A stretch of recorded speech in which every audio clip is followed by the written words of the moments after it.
everybody. Heather here with another reading for you today. And again, I want to bring a chapter to you from The Art of Being 100 Ways to Practice Purpose in Your Life by Dennis Merritt Jones.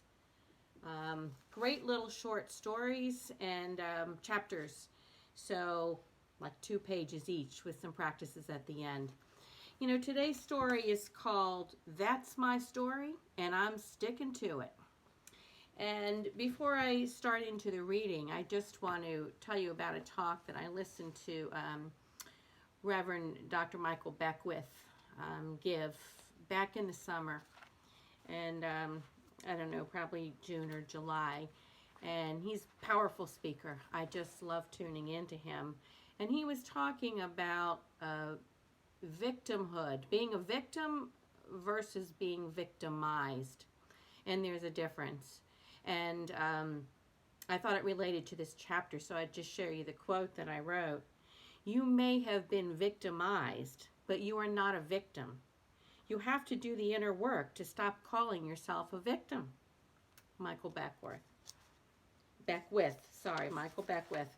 And in my notes, I wrote, stop identifying yourself as a victim, or you'll experience victimhood over and over and over. That's the law of attraction. So let me read this Art of Being by Dennis Merritt Jones, and the chapter again is called That's My Story, and I'm Sticking to It. If an idiot were to tell you the same story every day for a year, you would end by believing it. And that is a quote by Horace Mann.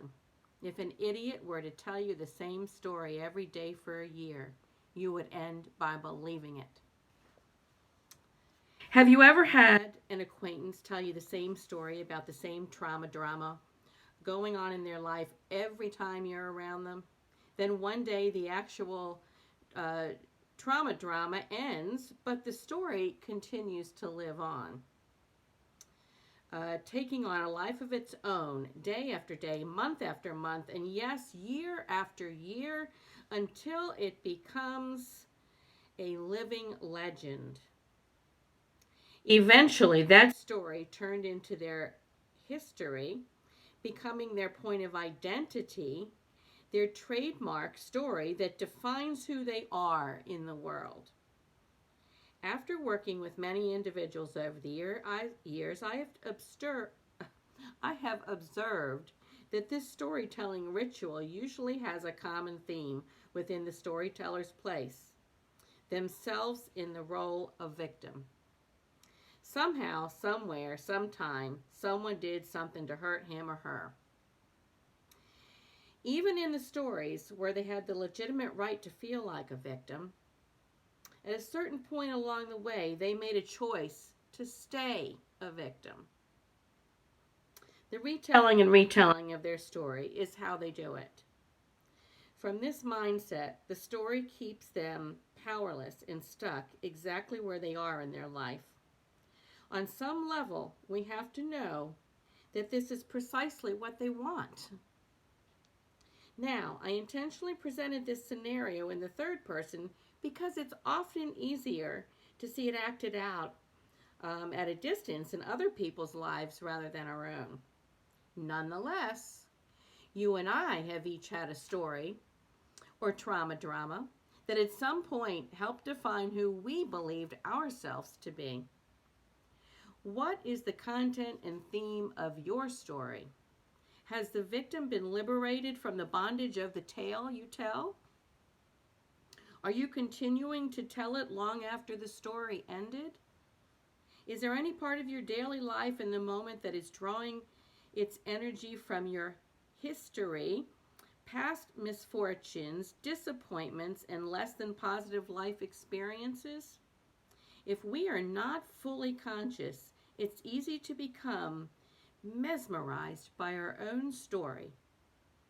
If we tell it often enough, it really does take on a life of its own, and we end up believing it the truth of who we are. The result is that we then live small, restrictive, powerless, and unrewarding lives. There is a great country song entitled, "That's My Story and I'm Sticking to It." The truth is that when we retell our stories long after the issue itself is dead, the story is actually sticking to us. The first step in peeling that story off is to wake up to this holy instant. Think of the precious energy and time you are wasting on keeping the past alive. The truth is that your life is a miracle and a gift from God. The squander, even to squander even 5 minutes of it, your story is not to squander even 5 minutes of it on your story is not honoring the gift that's been given to you. So, write a new story based on who you are today, a spectacular being who is here on planet Earth, each starring in your own production called life. And let me share with you the mindfulness practices. Become the conscious observer of your words today.